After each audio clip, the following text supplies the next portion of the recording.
ఆంధ్రప్రదేశ్లో మేధావర్గం లేరా? హైదరాబాద్ వాళ్ళు మన మీద దాడి చేస్తారు కదా టీవీల్లో.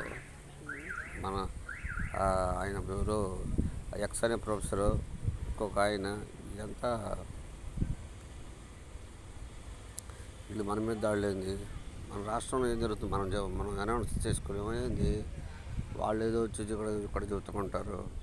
శ్రీరాజుడు కవిత్వం కొంత, నా పైత్యం కొంత అని ఉడిపించి వాడు టీవీలో చూస్తున్నారు, యూట్యూబ్లో అలానే వీటిలో రెచ్చగొడుతున్నారు. ఏదైనా కూడా ఇప్పుడు కాదు, రేపు 4వ తారీఖు ఇంకెన్ని రోజులు వస్తుంది? 4 days ఉంది. 4 days ఓపిక పట్టండి. అప్పుడు అన్నీ బట్టబయలు అవుతాయి. అప్పుడు ఎవడు జాతకం అనేది బయటపడుద్ది. అప్పుడు ఈ విశ్లేషణ చేసిన మేధావులంతా తల్ల ఆడబెట్టుకుంటారు. ఏదైనా రిజల్ట్ అటు అయితే దానికి కూడా